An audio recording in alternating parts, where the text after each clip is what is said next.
How's it going, everybody? And welcome back to another edition of the Stupid Questions podcast. Today on the pod, we're going to be talking with Grace Benvenuti. She was on about a year ago in July. This is her round 2 interview. She is an avid cyclist, creator of content that is fun and funny. She has done a lot of different things, has had quite a wild last year. She's just finished the Levi's Gran Fondo race and Sea Otter not too long ago. So go ahead and check out her profile and everything else. But without further ado, I want to introduce you to this round 2 awesome conversation with Grace Benvenuti. Oh my God, we're back. We're back. How's it going? I am a little bit scattered because I couldn't find my favorite pair of shorts before this. So For the video. No, yeah, No, I'm because just everyone kidding. can't see them. But as soon as that, I'm like, where are they? Because I'm like, oh no, I lost them. But I'm so excited to be here. It's been almost a year since we've talked. I mean, we've talked Has in it been a year already? July or Wow. June. Yeah. Well, this will come out, in May. Yeah, it's crazy. Time flies when you're having fun, I guess. You have moved quite a bit. A lot's happened in your life. I guess you should probably just give me the play-by-play of everything that's happened that you care to share. Yeah, first off, how are you? Because I'm good. Yeah. No, I'm good. So I'm here, a California native now let's in go. NorCal, Redding, California. Gorgeous area. We have had nothing but sunshine for probably the past 3 weeks now, and I'm absolutely loving it. We're in like the mid to high 80s, and I've gotten to know quite a few different cyclists in the area. So now I've got like people to ride with, so I don't feel as lonely. Yay. My wife's loving her fellowship program. She's made some really close friends there. She's actually made more friends than me, which is, for those who know me and my wife, is kind of I don't know if it should be shocking, but I'm typically the more extroverted, easy to find new people. But because of her work situation, she's been able to connect with more people. And thankfully, like all the people she works with are just really solid people. And that makes a huge difference when you have a job, period, but let alone like a stressful job, like figuring out how to take care of patients. So she's been doing good, which means I've been doing good. I, for a while, a few months ago, was struggling with just like the being lonely thing, but have started to get out of that headspace a little bit more, focus on gratitude a bit more. And really, this enough can't be said. It's not just small talk about the sunshine. The sunshine helps me to be able to just enjoy my day so much more. A nice, classy, rainy day every once in a while to go in a coffee shop and, have the cozy vibe is good. But other than that, yeah, no, I'm doing good. Haven't raced this year yet. But yeah, that's me in a nutshell. Yay. Yeah, rain kills my vibe. I need it to be sunny Yeah. everywhere I go. But no, honestly, a lot has happened in my life since we last spoke. And I think that if you go back and listen to our podcast together, I think pretty much everything that we were talking about either came true or we lightly touched on it. There were parts where you were talking about the job that I was in at the time. I'm no longer in that job. I was actually part of a restructuring of teams a week or two after that podcast came out. And Yeah. then that just, dropped. And I had been, I would say 10 months of not working a 9 to 5 or an office job has been honestly so crazy.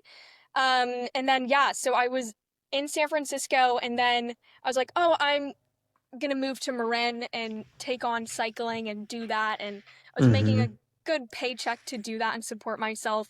And then it all shattered away. Just fell apart. It fell apart. And I was totally not structured enough to do that move financially.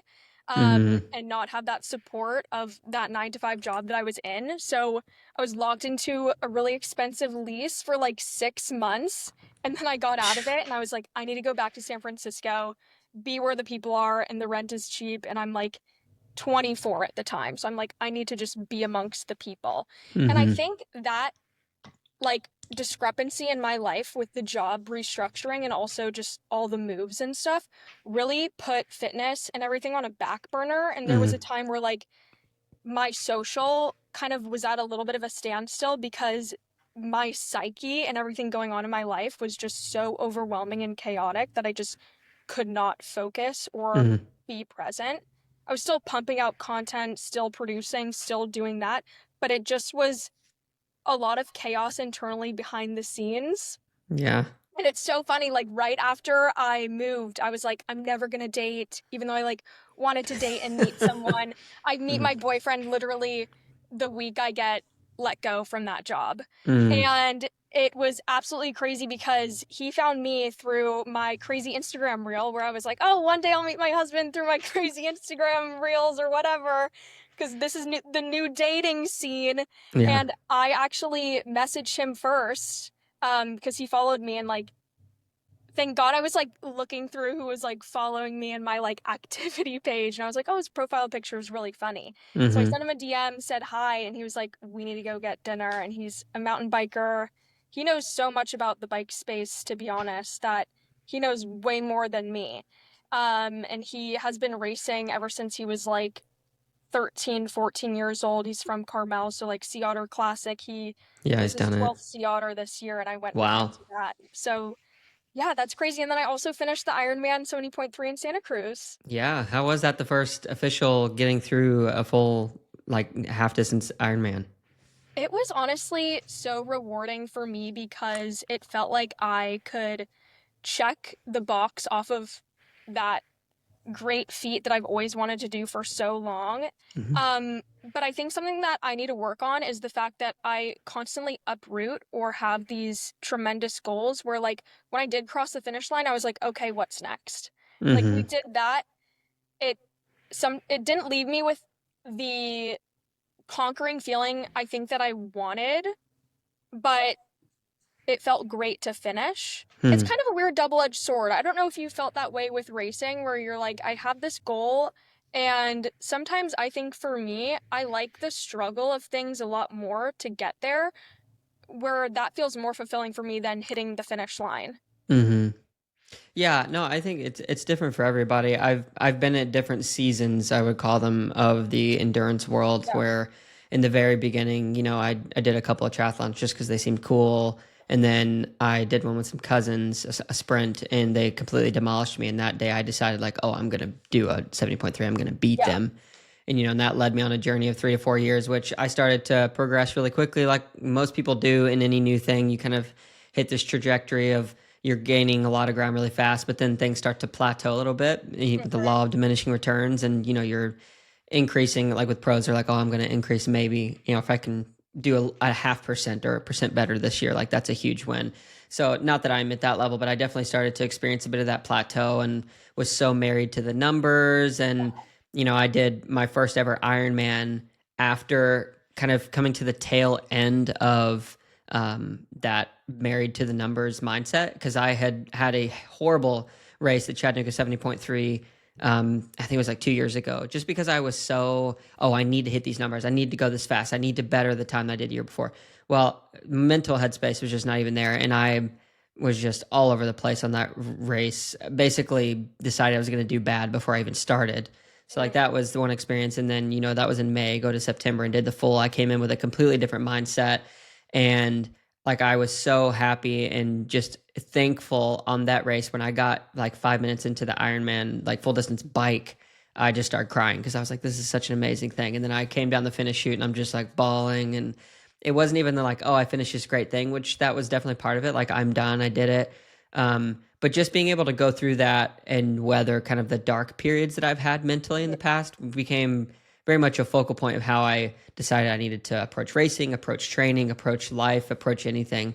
So it taught some real lessons there. But I have done different things in my life where, like you say, you feel like you've kind of half finished it. So that kind of leads me to the question of, what's going on deeper there for you that you feel like you haven't actually gotten? Like, is it because of how you view your performance? What do you think it is? I think for me, like, I do have to say, going back into the feeling of being in that race, the swim was so anxiety producing for me where I would like Mm-hmm. stop at each buoy. I think coming into it, I had my immense amount of followers that grew very, very fast. And then Mm-hmm. I would get a lot of DMs from people saying, like, oh, like, what time are you shooting for? What's this and this and this? And I'm like, Mm-hmm. for me, I just want to finish and finish at least like happy and strong and not Yeah. collapsing on the floor. Like, I didn't go in it wanting to get 4 hours or 5 hours. I physically wasn't there. And being able to finish that swim was very very much a proud moment for me because Yeah, in that sure. moment I was like, okay, I know I can finish the bike, I know I can finish the run. I like already told myself I finished the Ironman 70.3 when I finished the swim. Because that was my Ironman, I would say the swim. Yeah, that previous experience. Yeah, and it was crazy being able to do that and then hop on the bike and then get on the run. And something that I experienced during the run was someone who had been like heckling me in my DMs for a really long time. Like I'm very active and like I interact with people all the time in there and I check my hidden as much as I can to try to like talk to people and grow my community and connect. And I noticed that someone that used to always like heckle me was actually like right outside when you exit out of the like the run, The the transition. transition area, yeah. And like going out from the bike to the run, etc. And I was getting on my like run leg and he was following me on his mountain bike and like heckling me and telling me to run faster and just like I knew exactly who it Kick that was. man. Yeah, it was horrible. I knew exactly who he was, and he kept weaving in and out of the run course. So, like, he was in the way of so many of these athletes, and he kept getting, like, called on by, like, people at the race, being like, get out of the way, get out of the way. And that just really annoyed me. But Yeah. I knew, like, because I had my watch on and I, like, knew my timing in my head, I was like, I know I'm not going to get like disqualified from this race. I timed this perfectly for me to be able to walk parts of the run if I needed to. I stopped at the aid stations when I did. I was like cheering people. I was like physically well enough to cheer on other people who were passing me by or with me in it and like talking to them and like being like, we're doing this together. And that Yeah. meant more to me than like a time. Um, in in terms of like the internal stuff, I think for me because everything with the bike world is so, like everyone knows everything. I It don't seems. necessarily, yeah, it seems I don't necessarily know everything. And I came into that race using my $400 Specialized marketplace bike from the grandma and I didn't have a tri bike, definitely could not afford a nice bike at the time, was really scrapping it because of the job layoff and just like going through that, and that like Hmm. really messed me up. And I think I could have finished a lot better, could have, would have, should have, if I had a better bike, was like more dialed in and not like stressed out with stuff going on in my life. And Another the thing was, heckler. yeah, another thing, my parents didn't go to the race and I was like a little bit sad. They had like some sort of fundraiser for our Dog. like shelter dog, which is so funny, but I was gonna go by myself and it was like the second or third week that my boyfriend Kirsten and I started dating and he was like, I'd love to go to this race with you and support you. And I was like, no. I literally told him, I was like, I don't want anyone to go with me. Like, personally, I don't know how I'm gonna act in the morning. Like, we just started dating. I don't want to scare you away. Not that I'm like a monster in it, Yeah. literally, but I was like, I need my like alone time or like to be able to do like pre-race rituals and be like comfortably like getting ready and like using the restroom and stuff like that. Like that a lot of triathletes like do. And I like told myself a little bit before I was like, I really, really like him and I want him to be a part of this and be able to be there with me because I would love to support him in all of his endeavors. And like, I I see things as like a sliding glass door moment of either connection or disconnection. So you have the opportunity to connect with someone or you have the opportunity to disconnect with someone. And I chose connection rather than disconnection in that moment. And like, I took the, I don't want to say ego because there was no ego, but I took the like the shell off and I was like, I want to connect with you and I want you to be a part Yeah, of it. you're able to be vulnerable. Yeah, great word. Looking for that one. Yeah, so with the bike stuff, I think that like sometimes since I don't know as much as like so many other people in the bike space, sometimes I have this weird imposter syndrome being like in this world and how it has taken off because I sometimes struggle with the belief that like I deserve to be here Hmm. because I don't there's no because. I think that it's just like I sometimes struggle with the feeling of like knowing that I deserve what I've built. And I think that's like a crazy concept for me because mean, it hasn't even been a year of this, and like already did a shoot with like Specialized doing their 2025 spring launch, and that's like blasted online. And then it's like brand partnerships and like I I guess I need to be more confident in it. I did work hard for this and like I did put myself in a space where like I am a hustler in that, but I think it's just like kind of a crazy concept to believe that it like happened because Mm-hmm. I always knew like something like this was going to happen for me because I've wanted to be in this space, but I didn't know how. So I think Mm. I'm trying to keep up with my own self. Yeah. What do you think would need to happen? And maybe you feel this way now, but what do you think would need to happen for you to sit in the moment of acceptance and just say like, yeah, I do deserve this, or like this happened and this is a good thing and I do believe I'm supposed to be here even if you don't have all of the bike technology. And by the way, I'll just say really quick, I know quite a few pros who literally know almost nothing about how to do any bike maintenance whatsoever. Like simple things like changing Yeah. a disc rotor or, adding, I don't know, tubeless wheels or whatever. So you're not alone in that space. But what do you think would need to happen for you to feel like, oh, this is it. Like I deserve this. This is who I am and that's okay. I think that's like such a great question because I was actually talking with a brand who hired me to do some work for like bike content and being at like races and stuff. And I was talking to the person at the event and they were talking about like other races that they were doing that didn't have anything to do with bikes, that were like marathons, half marathons, like that type of Mm-hmm. stuff, like those events. And I was like, no way, I'd love to be a part of that. And she's like, are you a runner? And I'm like, I think I had to be able to run to like do a half Ironman, but also like I got like ever since I was a little kid, I used to run. And like I think what's hard is that people online want to pigeonhole you into one thing so you have a niche, and I think that's a part of like branding in the greater scheme of like how people identify you and also like how you can identify yourself, quote unquote. But sometimes I feel like, am I just known as bike girl, or like Mm-hmm. girl on a bike who like wears a kit and is pretty? Like I think my content has shifted from like making funny jokes on the bike that were inappropriate and all this other like stuff to being like, I'll always have that with me, but like now I want to shift the tide and be known for just someone who like is that. And I think that that's sometimes a fear of mine of like being known for one thing and having so many different hobbies and also passions, and like Mm-hmm. my passion for mental health and connecting like you do. Like you're not just a triathlete, you're a podcaster, you're a husband, you're someone who's a friend, like all that other stuff. Mm. And I think that's like a weird thing for me to conceptualize.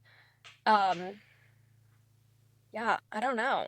No, that makes total sense. I've actually talked about this on a few other podcasts with people along the ideas, typically around professional athletes. Like they get known to be that, and that's kind of all they are and who they are to people outside. But then, especially us who are younger, have a hard time disconnecting from the reality that what we do isn't who we are, but there are characteristics of the values that we place in whatever sphere of influence that we're in that we can pull out and take to any other thing. So for me, yeah, when I was in college, when I started my own first small business, it was the first time that I became popular around something and known for that thing. And so I really latched onto that, like, this is who I am. But then I felt like you were saying as time went on, I got to be known as like the hammock guy or the business guy. I felt like I was painted into a corner, but it took a couple tearful days and hard conversations to realize like, oh, I can back away from that. And that's not who I am. And I can reinvent myself. Cause now people who come across me for the first time, they're going to know me as the podcast guy or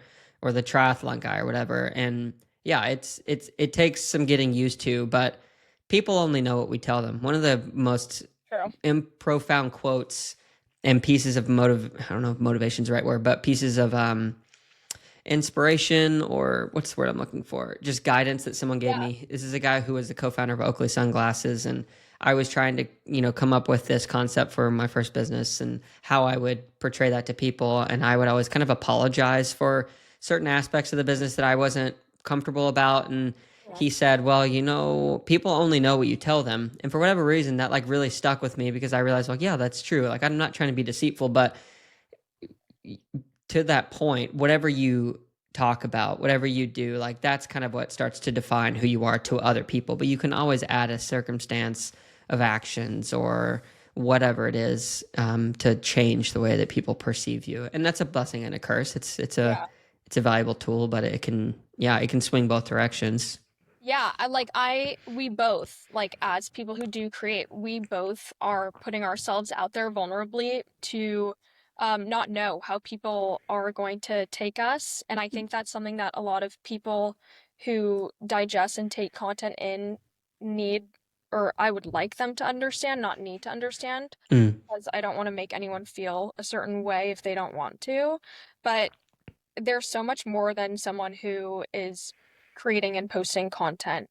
Like, we work, we do all this other stuff. We have like our own like minds to support and everything. And I think there needs to be a lot of like grace, no pun intended, for people who do like put themselves out there. Like, we don't ask to have people on bikes heckle us at races and follow yeah, no us and kidding. like track us and do all this other stuff. Are you being stalked? Do people stalk you now? Like, do you have to deal with that?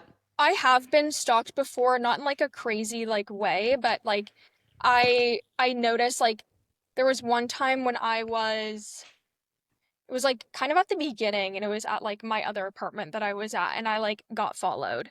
And then I was like, okay, can't go to like my apartment. I need to like move, or not move, but I was like pretending to go somewhere else. Mm-hmm. Or like there'll be times where people will know who I am, and I know they like want to say something, and I'm like, I don't want to be like, I'm Grace. Yeah. I'm like, part of me is like, I'm not like that big enough to be like, let's take a pic. But it's Yeah. funny when people like do recognize me, because like that's so awesome to be able to like talk to people. And I think something that I struggle with is like, since I'm bubbly and outgoing, I think everyone's my friend. And I'm sometimes the person who's like, here's my number, like text me whenever you want. Like, I would love to chat with you, or like do a lot of like voice message recordings with people who I follow to like talk to them and like learn about them. But like, my following, and I think this is, I'm very grateful for this, but I think this is like a part of the stalker aspect, is my following is 80% men and 20% women. And I'm not saying that all men are stalkers, or like Sure. women are stalkers too, for sure. But I think that sometimes my audience doesn't know boundaries in that way. I love Guys them. are dumb. I mean, to I your love them point, like, so much. I wouldn't be here without them, but like sometimes people take it too far. yeah, sure. And to your point, like you said, you wanted to get away from making kind of the inappropriate jokes. Like, a Yeah. lot of guys have, I don't know, what's the best way to put this? Just like they know no bounds. They, they spend most of their time on the internet and like, oh, she's a pretty girl. Let me follow her. Let me like her, and they kind of have these weird little fantasies. So there's definitely that. So the fact that you're shifting kind of the way that you portray yourself, I think will probably help with that. But Yeah, yeah, but I don't really I have, I've yeah, leaned into it, and I had the ability to lean into it because I like we talked about in our first podcast, getting the reaction out of people and like making people laugh. yeah. But I think that I've definitely like toned it down. And like, I've also asked my boyfriend, I was like, sometimes I don't want things to be like disrespectful towards you or like make Hmm. you uncomfortable, because I respect your character so much, and like I want to be with you. And he was like, no, it's like funny. He's a very like confident person in his own Hmm. way. Like, he's not a jealous type, which is so great. Yeah, Um, it's and great. like, it's funny because he'll go out, like he was at the Marin Enduro race, and like he's been around in San Francisco, and people are like, "You're Grace's boyfriend." And he's like, "Yeah." No, he's famous. That's funny. No, it's really cute, and I'm happy that I had like that support system with me. Yeah. And I did get a new bike. I got a Yeah. Cervelo 2024 Caledonia. Yeah, it's a sick bike. Literally the night before Sea Otter, I was like not ready for that race. Just like mentally, I was like, I'm camping. I don't want to do that. I like already sometimes still struggle with the food and exercise stuff of like being rigid, and like Mm. being at a campsite and kind of like being like in a group of people, like on kind of like other people's terms, and not being able to like run away and go to like a heated class, or like I was freezing in the morning. I was like, I don't want to get on my bike. Like, if you really want to, you'll find a way. But I was like really trying to lean into being comfortable and like doing that. I wasn't prepared for that race at all. And it was Carson's like 12th Sea Otter. And we had a conversation the night before, and I'm like, I'm just not ready. And he was like, you like had so much time to prepare for this. Like this means so much to me. And then it like really hit me. I was like, I've effed up. Mm. So yeah, I didn't even have my bike charged, and I had to The charge night it the night before? before. Oh my word. Yeah. No, I was so like, and then my race was that morning, at like 9 a.m. the circuit race doing the Laguna Seca track. And it was around like 20 girls, 20 women, and I did like the lowest cat race because I was like, Cat 5. yeah, we're doing it for fun. And there was like, I think no one else in my category. So I was racing with pros and like college pros. I was like last, but it was like funny. I was like, this is fun. So, and then we started camping and everything. But yeah, that race I was definitely not prepped for. But it was so fun, like meeting everyone in the bike space and the brands. And I ran into like so many like people who were pros that I'm like friends with online. And Mm. that was so fun. That is fun. It's a Yeah. fun Have part of you ever racing. been? To Sea Otter? Yeah. No, I haven't. I think it would be fun to do maybe next year. This year, the only bike race in California I've signed up for is this Whiskey Tango Fondo this weekend down near Mount Whitney, and I think it's Independence, California. That's gonna be so cool. Yeah, I'm stoked. Well, sort of stoked. My bike it's a road bike, and I'm putting 35 wide tires on it, and it's gonna be interesting for some of the sandy sections, of course. But yeah, it should be fun. I'm excited to go hard and see what I can do in the bike world. But yeah, I know. And then literally or the weekend that just happened yeah, last week. Levi's. Yeah, I had Levi's, which is in Windsor, where I was born and raised, and Yeah, so got tell me to about that race race. that. Yeah, so that race was really fun. I went with two brands for that race, and we had a photographer, videographer follow me and ride with me. And so the day before, my sister picked me up in San Francisco. I don't have my car in SF. Like, I've gotten so many parking tickets in the city that I'm like, I can't risk having to give any more money away to SFMTA. All the brand money that I worked so hard to It like just get goes to the has been SFMTA. like SFMTA and rent and like some clothes and like food. So I'm Yeah, like, I cannot budget any more to this city. Love it, but not for me. So she picked me up in her like two-door Civic, her Honda, and we took the wheel off and put the bike in. it's the way to do And then it. I get heckled in the DMs. It's like, why don't you have a bike rack? Like, put it in this way. And I'm like, guys, like, there's so much more context. Like, I can't. It's her Yeah, car. So I like got in her car, we put everything in, and we were shooting content for an energy drink brand. Um Drinking it right now, love. guru. Sponsored. So good. Ice pop, shameless plug. But no, literally we were shooting before and it was so sunny and I was wearing like a short sleeve jersey. I was like, "Oh, I haven't like raced in this one or I haven't really like worn this one on the bike." And then the next day it's cold and freezing. Mm-hmm. And then the photographer is like, "You need to wear that same jersey so it's like it The matches continuity. a little Yeah, more." Yeah, and I was like, "Oh fuck." yeah. I'm like freezing, but she was such a good sport and so fun. She's actually a former pro racer, so she had her like camera on her back, like she had another camera.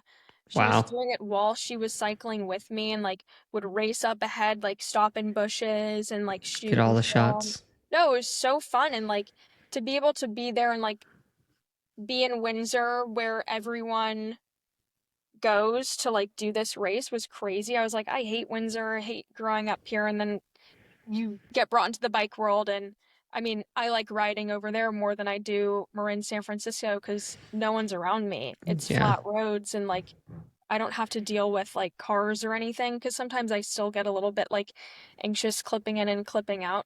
Mm-hmm. And that brings me like a lot of like internal anxiety. And I'm Yeah, like, sure.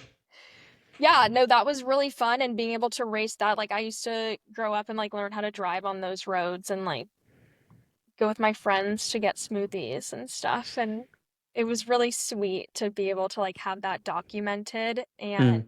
When is this coming out? Is it still being like edited and it's still being edited. We are in the works to get it out, I think maybe the end of this month or the okay? beginning of next month.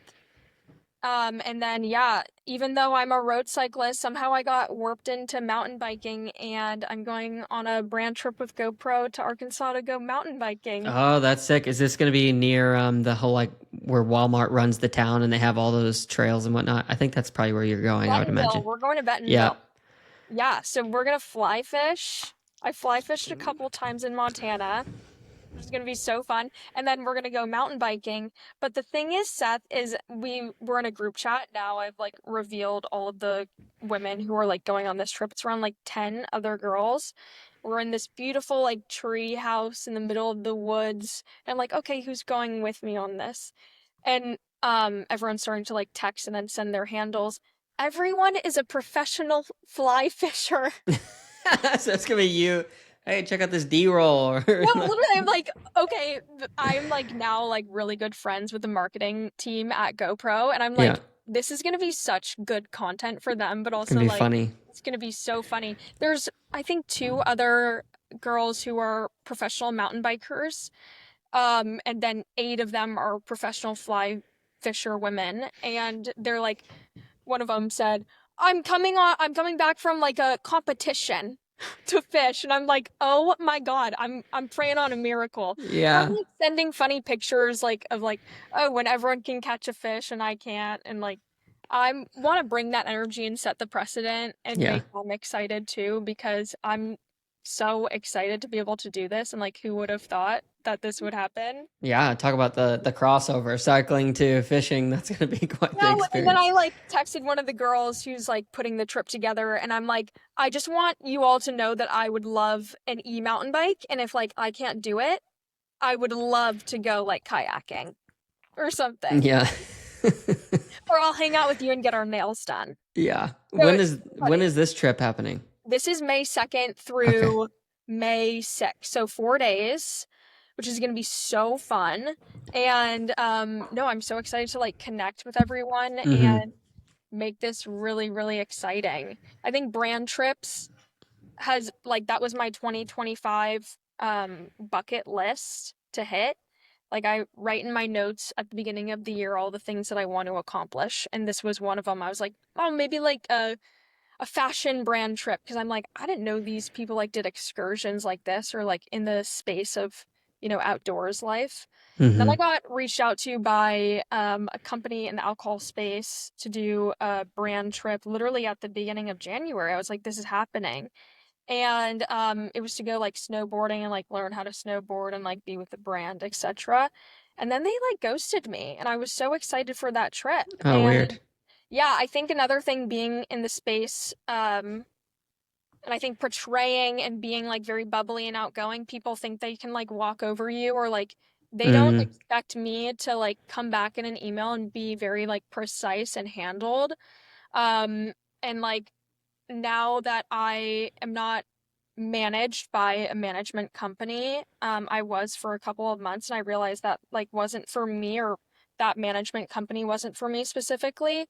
I represent myself, so I'm like my own biggest advocate, and I think that brands think that they have this say all be all and can walk over creators. Mm. I'm very intense in my approach, but like lead with kindness, because for 10 months this has been my income and my way of not living at my parents' house and being a kid again. Yeah. And I like am very protective over my social media, and I think that that can come across sometimes with people that I'm with, or sometimes like I don't want this to ever come across like when I'm with my boyfriend, that like content is like also number one for me. And I think that Mm. that can be, I guess it could be perceived as like egotistical or like selfish in that way by some others, but I'm like, uh I don't want to penny pinch anymore and like worry about my like next dollar or like my next paycheck,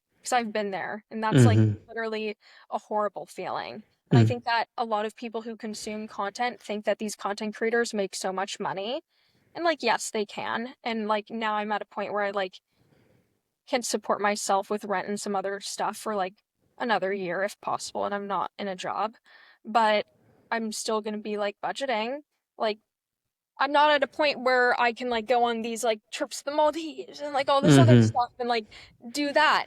So that's another thing I think people who consume content need to realize that like it's a hustling type of energy when like you're working with a brand and they're late on an invoice and that was your rent payment, or they're late on an invoice and like you work with another brand and they're net 30, net 60 and you're not going to be paid out until like next Two month. months. Yeah. Yeah.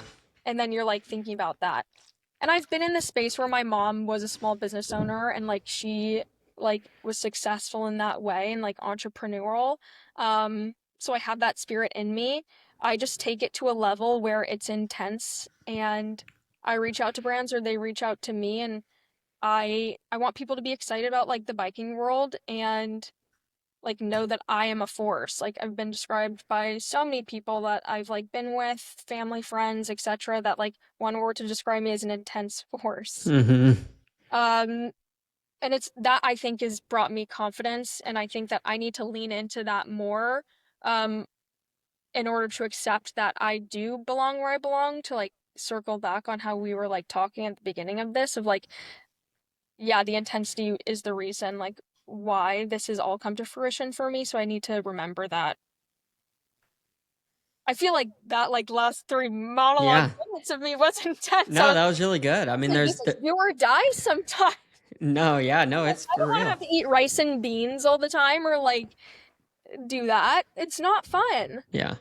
No, it's not fun. And I'm really thankful and happy to hear that like you're able to start figuring out how to represent yourself, pay Yeah. some of your own bills. Like that gives a lot of confidence just to have the power to say like that I am self-sufficient for anybody, no matter what stage of life they're in, is very nice. And then it also sounds like you have a degree of control over your time that a lot of people don't have, which is like I would say is worth more than being the CEO of some Fortune 500 company or No. whatever. Because a lot of these people, they sit at these helms of responsibility, steering the ship, but then they go home and all they can do is think about work, and that's all they can do in their off time. And even if they're on vacation, like they're having to do that. So the place that But you're in, that's yeah, also what I do. And like, sorry I cut you you are off. still doing I that. constantly think about content and like what Yeah, my next funny video is going to be or like how I can do that. And it's hard to turn that off. yeah. But I'm no like Tim Cook. Yeah. You're not being bugged about tariffs every 20 minutes and Yeah. product lines that are coming out 5 years from now. Yeah, Yeah, it's like definitely different. it's silly. And like I also know that like the bike stuff, I'm not going to be 24 years old and be able to be as like nimble as I can and have this type of energy all the time. Like sometimes I'm like I wonder when I will crash and burn, and I'm trying to hold on to this like energy as much as I can. And I know content creation like in a grander scheme of things, like because I live in the Bay Area and like because I'm surrounded by people who are like software engineers in tech, like finance, etc., I have a creative background and I felt like I don't belong here in that way. And that's been a weird internal like, where do I belong? Like, where should I go? And I think wherever you go, there you are. I will always Yeah. have these problems. When I lived in San Luis Obispo and then left school, I was like, where do I belong? When I moved to Montana after like a crisis of being broken up with and like want to like be in the outdoors, I was like, where do I belong? I guess I Yeah. belong there. San Francisco, Marin, wherever you go, there you are. And like being a creative in the space, like I know that sometimes this world is fleeting or you can't like count on it necessarily for the long haul. I guess that's self-limiting beliefs. And I'm not contributing for my 401k, and like I'd love to own a house one day and like be able to support a family and be a wife, but also like contribute in like positive ways, Mm. financially, etc. But I mean, I also welcome the opportunity and the idea of being back in a 9 to 5 job and going back into that and like doubling down on like also being on the bike and like making content, but also like supporting myself in another way. Mm-hmm. Because I think that's where I find a lot of like good groundingness, and I think a lot of other people who bike and are doing triathlons or endurance people are very intense and they also value structure and like thrive on structure. I need that in order to set myself straight, and like Yeah. that's something that I did really well in when I was in the workforce in that way of like waking up, doing my morning ride and spin in my room, and then like going to work and then coming back and then sauning or like doing a run and then Yeah. getting dinner and that. And like I now am like on ADHD medication, and I would not have been able, I was diagnosed with ADHD like what, 24? Everyone knew I had it. But Mm-hmm. like now having this medicine, I used to be very anti-medicine, has made me very productive and in line. So that's allowed me to like build my own structure when Mm-hmm. kind of like the outside world or like content world or like plans with training, quote unquote, are like unstructured. Mm. I guess maybe I need to have like another race or some sort of like bike thing coming to life, but I do have like running races in the summer that I'm excited about to get back into running. So, Good. Yeah. yeah. Yeah, there's so many things you said I could kind of reciprocate and agree with, and I want to also, hear it. yeah, yeah, yeah. So, I mean, first of all, yeah, everything that you were talking about, there's seasons of life for everything. So I would say just enjoy the season that you're in right now. Like you are working for yourself, you're able to have that flexibility, even though your brain and it sounds like it's running 24/7. Like I've been in that place a few different times in life, especially when you're very passionate about something and it's your baby and it's also your livelihood. Like that's okay to have that season. And like you're dating someone, you're still having your own apartment, Mhm. you have expenditures are quote unquote relatively low compared to what they could be having a house and all those things. So I think that it fits for where you are. And I wouldn't stress too much about it leaving you at some point because it will. Yeah. I'm 32, I think. Yeah, I'm 32 now. And like, I used to be in that place. And now someone asked me on a podcast the other day that I was on, they're like, what's keeping you up at night? And I was like, I asked that question to a lot of people, but nothing's keeping me up at night. Like I literally sleep 90% of the time very well. And I'm not stressing about those different things. But when I have kids or, me and my wife were able to have kids here in the next year or two, like I'm sure that'll change again. And my motivations and the things that continue to wake me up in the morning or keep me up at night will probably change. And that's okay because it's all a different season of life. And when that chapter comes, turn that page and be excited to read what's coming next. Yeah, I think it's important to be obsessed. And if you're not obsessed, like, what are you doing? Yeah, do you care? And I Yeah. think that like it is really cool to care. And I think the issue is like even in like society now, everyone thinks it's so cool like not to care.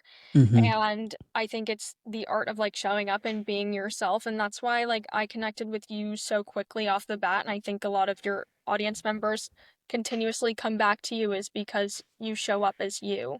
And that's like people can feel that and like can people can see it, but like it's more of a feeling than Mm-hmm. anything because you're not a clog in the wheel online of like content and like pushing out podcasts and content. Like you make it very thoughtful and intentional.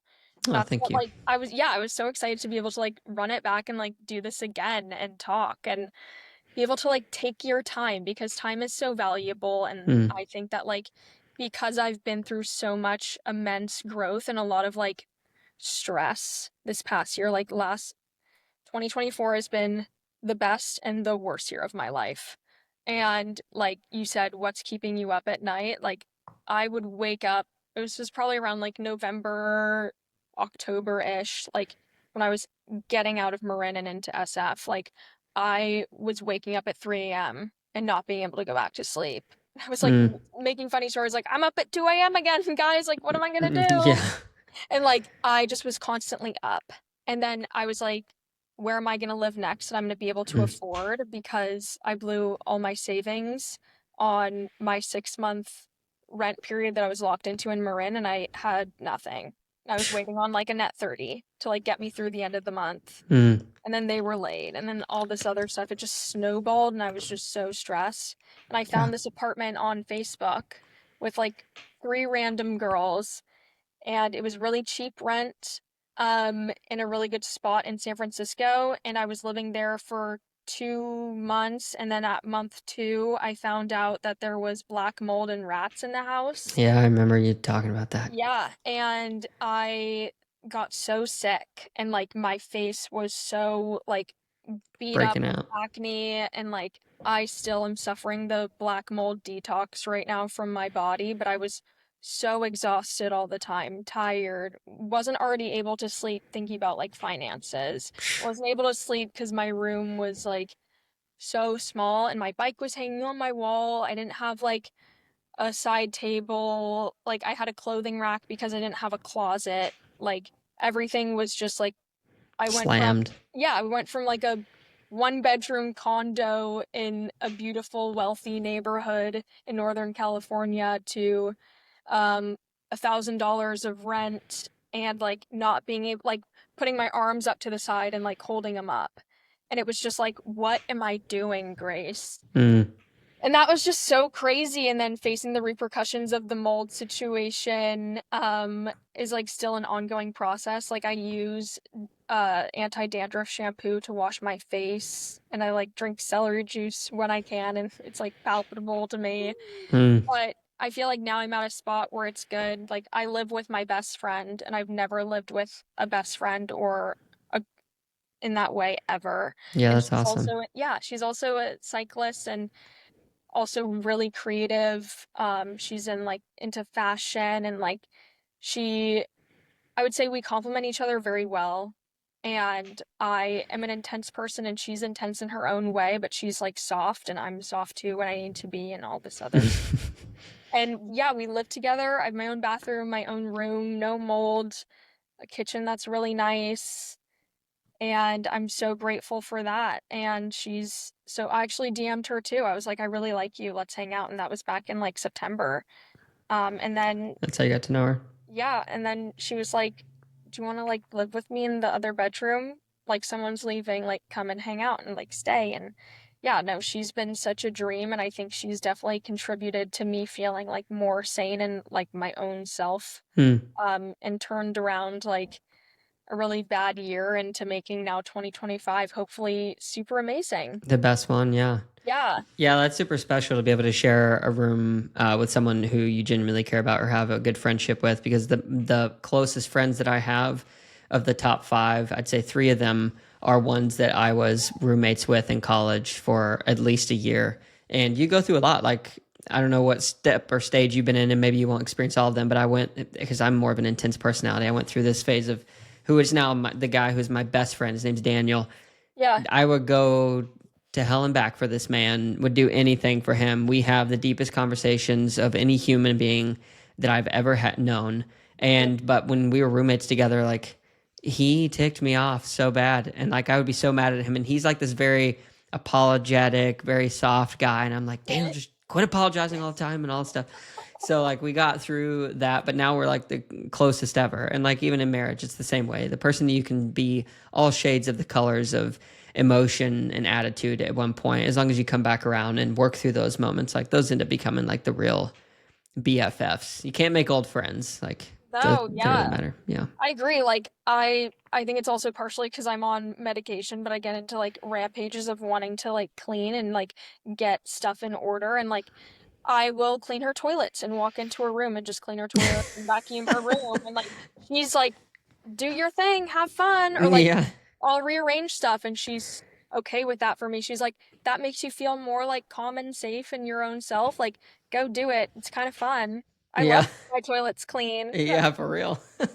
No, it's so great. And then like we've been in those moments together where we've been vulnerable with like stuff going on in our lives with like her own family and like my family too. And I was on her floor like maybe 2 weeks ago like crying, and she was like helping me with Mhm. this like situation that I was in, and like fights not with her but like with other people, and just needing that like extra like, did I say the wrong thing? Like, can you back me up? Like, what Mhm. should I do? And having that support system is so helpful, because sometimes when I go to like my sister for advice, it's not necessarily advice that I think is Need? helpful, yeah, Huh. or need, because we both have not experienced similar things at all.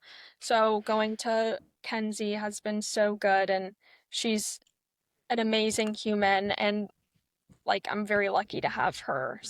So, and we've always talked, we're like, this is like I think the last person that I'm gonna like live with until I live with my boyfriend. And like my boyfriend even said that to me like before I said that to Kenzie and before Kenzie said that to me, he was like, she's gonna be the last person you live with before you live with me. And I was like, getting that reassurance from a partner is so great because I'm like, well, I've already been planning everything. Yeah. This is where I'm gonna Did you live. see my Pinterest board? This is my ring. Yeah, Not exactly. like stage five clinger. Yeah. But he he embraces that side of me and makes me feel like I can like I love the color pink again. I can like wear dresses. I don't need to be Mm, like super intense. Like he takes care of things. We go out and about and he was like, I love how like you just like look around at stuff and just are like taking in life. Like I like watching that through your lens because I was like, I can turn my brain off when I'm around you and that makes me feel like I don't constantly need to have everything in order because my life right now and like in the past had already been so stressful. And like right now I'm experiencing like microcosms of stress. mm, Like he's my peace and I can like bring that to him. And it's helpful that he knows bike stuff so much too because he's done maintenance on my bike. He's built my gravel bike that I have. Like he goes to the races, he puts my bike in his like bike on his like truck rack and he takes care of like that stuff and that is so nice for me also to have someone who like shows up to my races and does that and I think that like the Sherpas need to be appreciated too because mm-hmm. yeah, I don't like your wife was she at your Ironmans and everything or were you with her at that time? Yeah, so the 70.3, she was there. She saw me Yeah. boohooing at the finish line, and she was there for the full Ironman, my first one as well. And she also saw me boohooing for totally different reason. So yeah, she has been there for a lot of them. Whenever she's working, sometimes if it's out of town, she won't be there, but the majority of them she does come to. And yeah, the coolest thing I think for me, Sherpa wise, was being in New Zealand at World Champs with Yeah. my mom was there. My sister was not there. I don't know why I said my sister. My mom, my sister in laws were there, and my wife's parents, obviously my wife, and just a lot of the cool friends. So getting to do that, like again on the swim when I went and jumped in the water. First of all, Topo, New Zealand, if you ever can go, the water is crystal clear. It's all spring fed, so you can see down like 30 feet just straight to the bottom. And Did I that was really like, freak you out for the swim? Because the swim's already kind of stressful. Were you like oh the open ocean, thinking about like wildlife in that arena? no, it's a big lake actually. It is big Oh, enough. it's There are some big fish. I do get a little leery of the ocean, but usually racing I'm okay. I enjoy the swim typically. It's one of the my stronger yeah. legs. But during that race, I jumped in and I kid you not, Grace, I got to the first turn buoy and everything felt just so good and relatively easy. And I was just crying in the water, like this is so beautiful. You know, you're like You gasping for remember the air. moment. Yeah, that was that was the coolest experience of my life. And then after that, taking basically a month off of no training, just doing whatever. I actually almost like killed myself doing this crazy 20-mile up this mountain, Mount Fife. Coming down the backside was just like way overgrown, and I got lost on the trail multiple times. And there's this crazy plant in New Zealand that if you touch Yeah. it, too much of it, it can send you into anaphylactic shock. I forget Oh, what it's called, but it basically can have you swell up. And I was crawling on the ground trying to find this trail again, and like I hit some of it, and it caused my hand to swell up a little bit. Luckily, it wasn't like a full on. But yeah. there have been like farmers that have died going through that stuff, and it kicks up these needles, and it's just Oh, bad place. But I have anyway, hypochondriac, so I would not do like well in that yeah, situation. it was. I kid you not, my heart rate got up to like 180 because I was actually having like a panic attack because I was Yeah. like, I'm not gonna be able to get out of here. I ran out of water. It took me like 3 hours longer than it was supposed to. That it was a crazy day, but I learned some good lessons. Don't go unprepared. Oh, I ain't gonna do that. And that's also crazy because thinking about getting back into running again, like my heart rate spikes so high when I run. Mm, And like something that I experienced on my like race at Sea Otter was I was either having a panic attack. I think I would know if I was having a panic attack, but I was like really panting so hard and like my chest was like seizing a little bit and I'm thinking to myself like how can I really find my calm when I'm in these kind of like intense moments because I have all like my running races in summer coming up. And like a part of me is like, oh, my medication like also increases my heart rate and all this other Mm, stuff. So I have to like dial in more because that's a huge thing. And I'm like, a heart rate. yeah. If you want, I can give you a link where you can set up like a 30-minute free call with Precision Fuel and Hydration, and they'll walk you through like how to set up nutrition wise and for other issues that you might Yeah. have if you want to do that. I've done that, and then they're all I use for all of my um, hydration stuff when it comes to salt and intake and all of that stuff, and how much you take per hour, how much you sweat and salt per Yeah. liter. Yeah, I have to Yeah. I hook you would up love with to them. do that. That would be Yeah. so awesome. Yeah, they're really great. They're an awesome team. That's why I don't do this for sponsor plug, but I will plug them because I really love their stuff. But anyway, so I want to shift gears a little bit and ask you a Yes. couple other questions. So you talked a couple of times, you touched on the fact that, like, in the past you were against medication. Now Yeah. you are taking some and it helps. I think that should be talked about more. My Yeah. wife for a long time was really against medication, and now she takes some and it's helped her. And we often take like supplements, vitamins, whatnot Yeah. to help with deficits in other areas. And given the crazy things that we all go through growing up now with food and the other issues that we end up Yeah. gaining from microplastics and whatever, so I think that's important. But talk a little bit about that and how you were able to come to a position of mindset change around that and accept that help. Um, I think growing up, I've always felt like I've been a burden or something was wrong with me. Mm, I've always felt like I've been in therapy ever since I was like 8 years old. So I've always been made to feel like I need to improve or I lack something. And for a long time, like I it needed more tools in my toolbox growing up. And I couldn't conceptualize with myself like, well, like I'm a whole person, like why can't I make this chemical in my body or this like happen on its own? Like there's already so much wrong with me that I have to go like skip practice and stuff and hang out with friends to go see someone I don't know for 1 hour to 2 hours a week and like do that. Like I really need something else to make myself better. Like what's going on with me? And then mm. I was on like 200 milligrams of Zoloft for like OCD and like to be very frank, like suicidal ideations when I was in high school and also like my time in college. And I cold turkey cut that medication off. And that was not a good No, thing to that's do at dangerous. especially like being like high in that range. And I didn't like the fact that I had to be on something in Sure. those moments because it made me feel like I lacked like nervous system regulation and everything.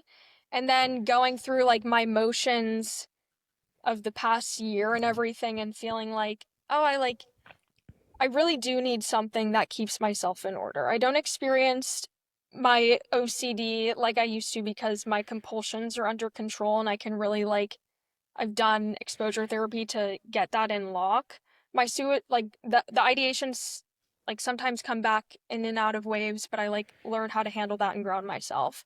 But when it comes to like making myself be organized and not forget things and not be late and like make sure I'm in order and there's so much more that goes into ADHD and everything, but I think I had to come to terms with accepting that I lack certain chemicals in my brain that make me normal, quote unquote.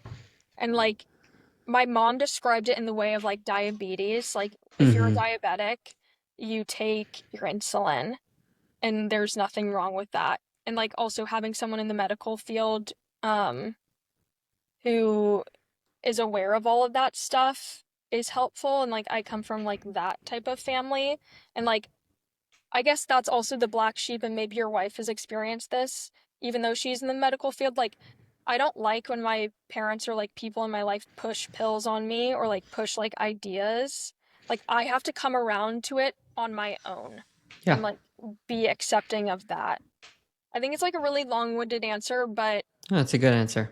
yeah, like I lack certain things and I need a little bit of help or extra boost in order to be able to perform and function properly or to my best ability. And I also like to accept that I'm a disservice to others, my work and my production, and like I'm a disservice more so to myself because I am the most important person in my life. no one else, not even my parents, not even my sister. No one else in my life is important to me as I am to me. And Mm. that's something I stand by, even if it makes me selfish. But I'm a disservice to me above all, and I'm stuck with myself for the rest of my life, and I have to make it a happy home. And it's not a happy home if I'm not together. And I need to be together with the meds. Yeah. So, No, it makes sense. I mean, so I went to this, it's called Life App 3-day retreat. Actually, I'm going to send you the oh, link I to want it. to do this. Did I tell you about it last time? No. Oh, okay. So it's this retreat that they have in British Columbia, Canada, up in Camp Hope, or in Georgia. Yeah. I'll link it in the show notes, and I'll even throw in their little video so people can check this out. It's a really awesome thing. Anyway, I went to it, and they had told this story about this guy in World War II. I don't remember his name. I'll have to Google it, and maybe I can link it in the show notes. But essentially, he was a doctor, and there was this bad infection that was going across the, I don't know if it was the division or whatever it was, but a lot of these people were needing this very specific type of medicine. He only had so much of it to give, and long story short, the punchline was that this guy had gone through the situation, realizing that he had to basically triage and tell some people, "Hey, you can't get medicine," and others can't.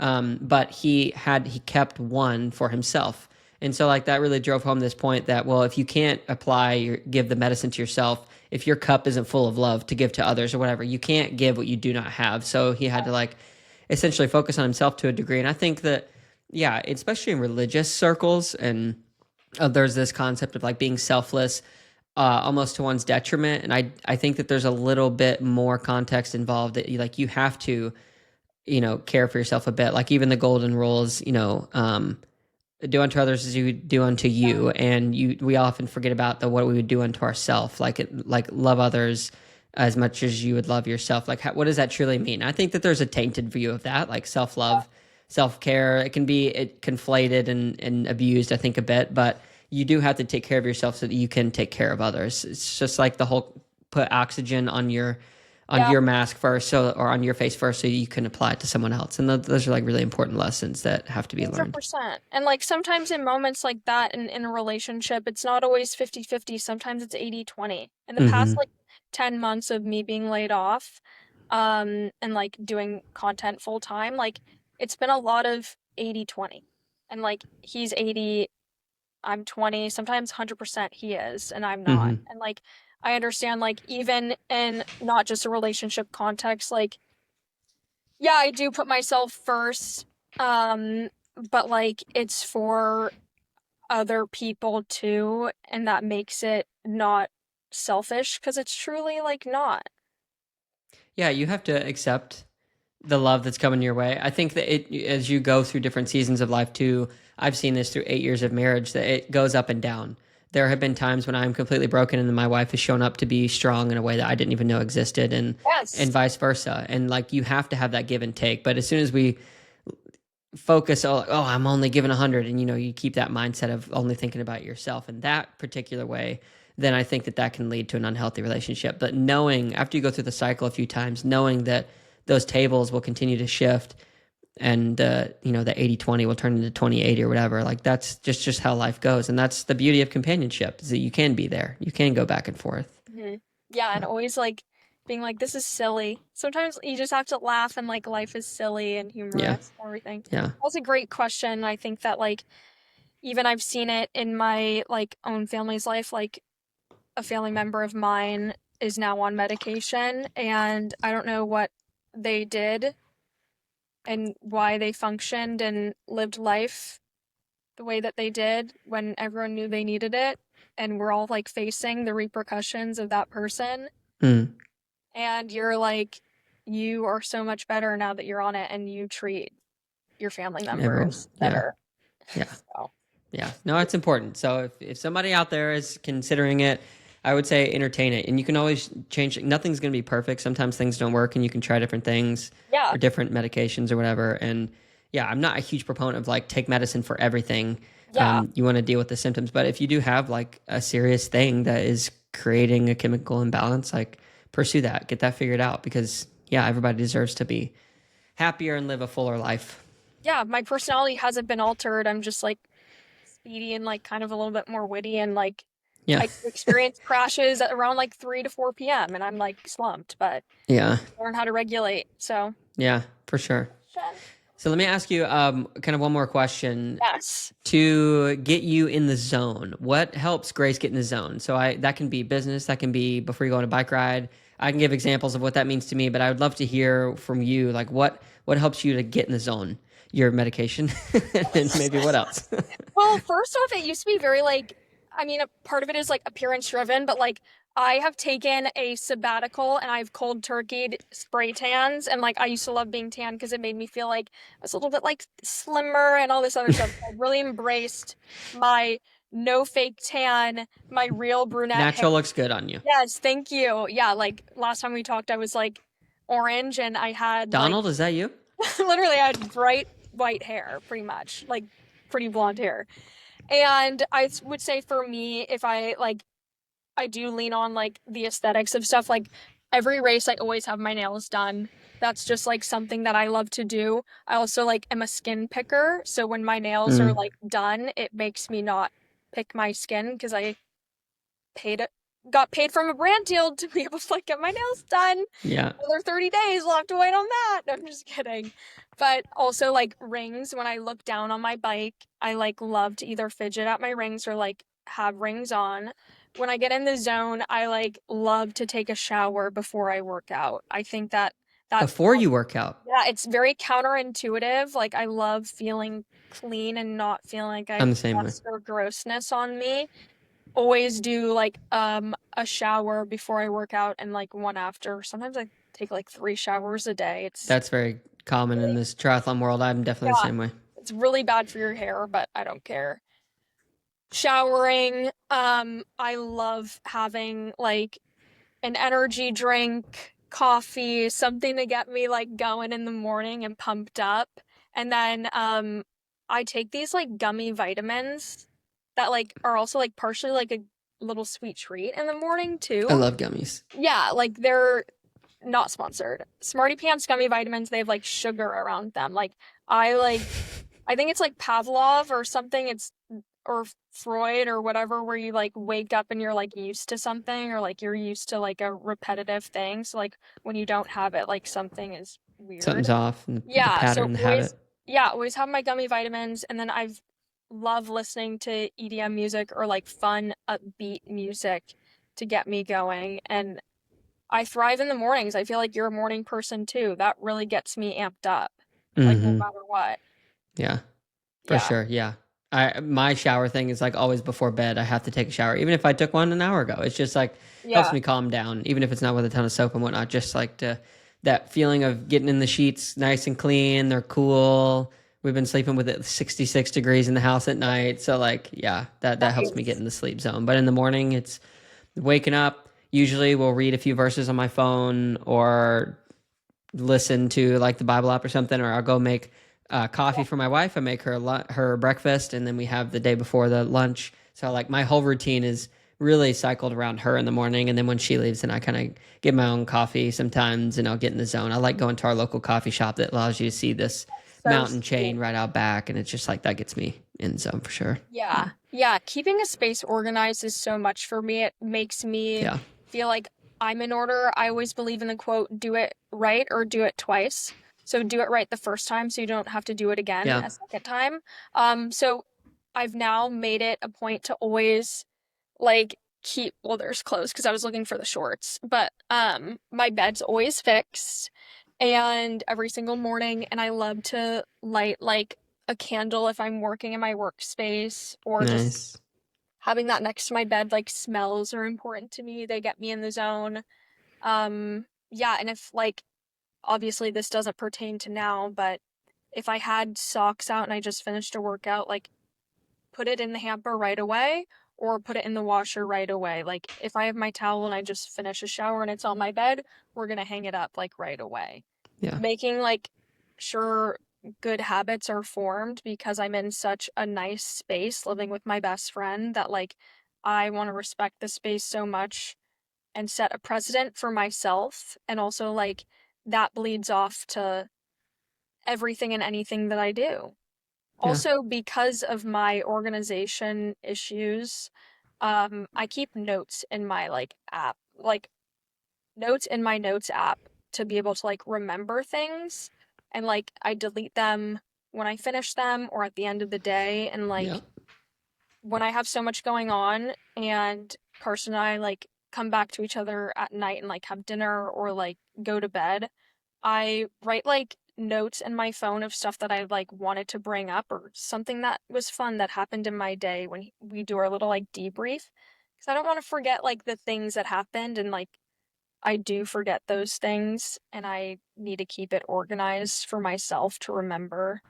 Not that I have to have talking points when I'm with people, and like I didn't Mm-hmm. have any of that for this. It was very casual. I like went to a workout class and 2 minutes before to spare, like got on, like this is very candid, but I think I do like to have stuff that I can like look back on and like remember the day to keep myself in order when I have like conversations with my sister on the phone. I'm like, Mm-hmm. what's your advice on this? Yeah. That's Yeah. awesome. Yeah. Well, thanks for sharing. It's been an honor getting to sit and share some time with you again. I can't believe it's already been an hour and 10 minutes, but yeah, I wish you all the best for 2025.